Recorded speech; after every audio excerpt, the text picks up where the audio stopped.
Good morning 11th class student हम geography का आज 5th लेसन करने जा रहे हैं।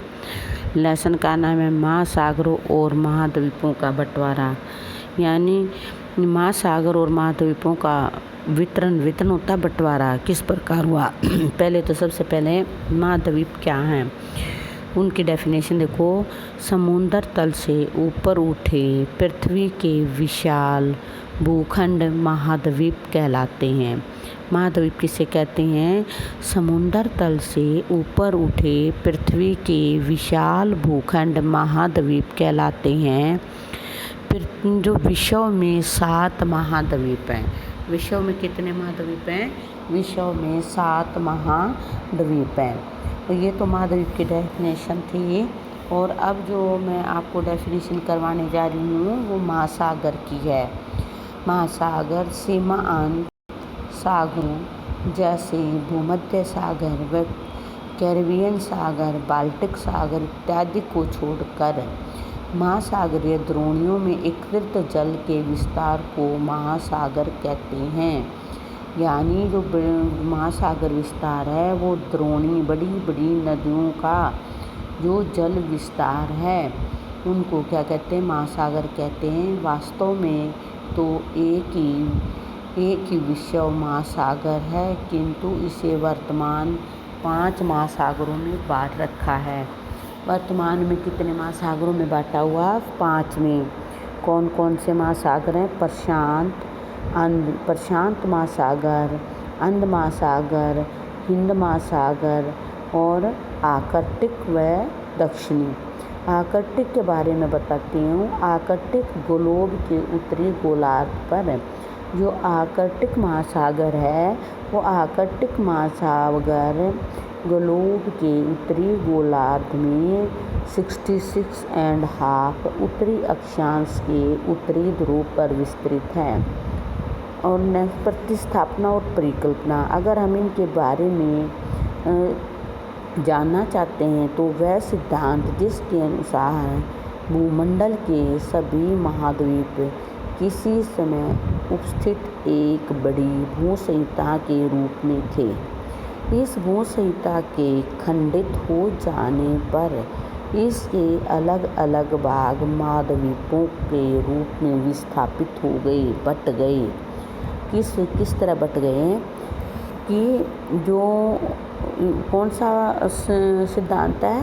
प्रतिस्थापना परिकल्पना सिद्धांत। वह सिद्धांत जिसके अनुसार भूमंडल के सभी महाद्वीप किसी समय उपस्थित एक बड़ी भूसंहिता के रूप में थे। इस भूसंहिता को खंडित हो जाने पर अलग अलग भाग महाद्वीपों के रूप में विस्थापित हो गए।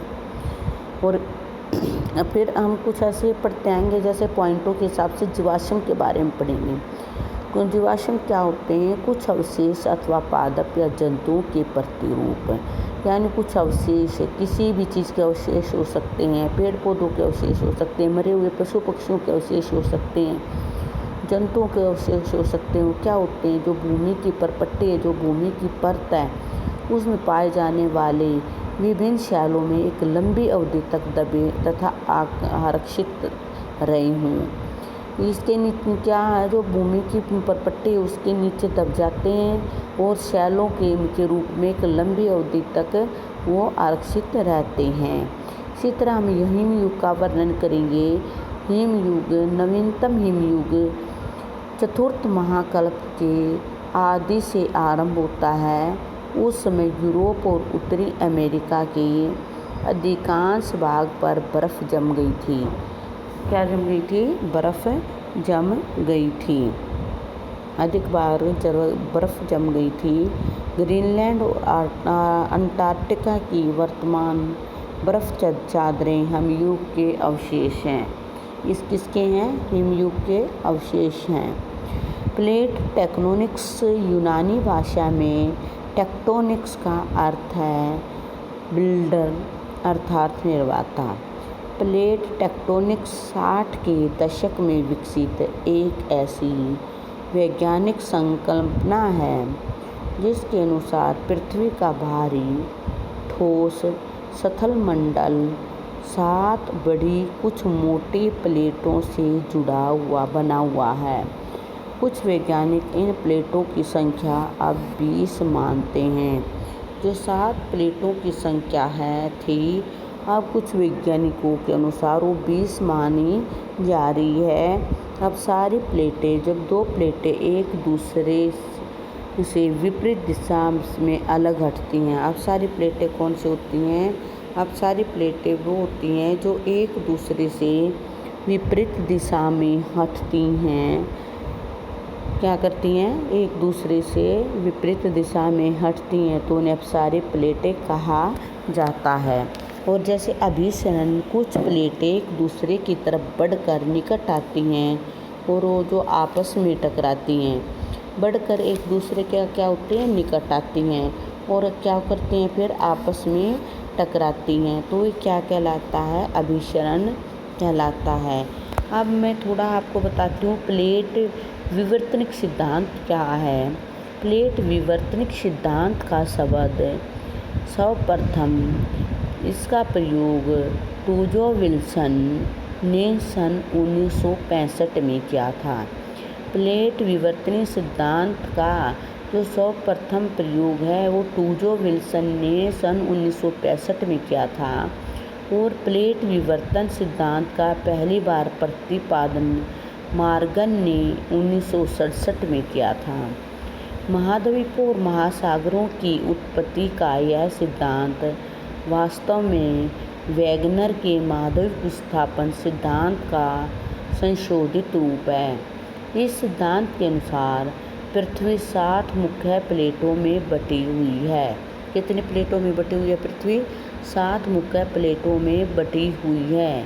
ये प्लेटें अर्ध तरल यानी सेमी लिक्विड अर्ध स्तर पर तैर रही हैं, जिसके कारण इन प्लेटों में आंतरिक गतियाँ होती हैं और प्लेट खिसकती रहती हैं।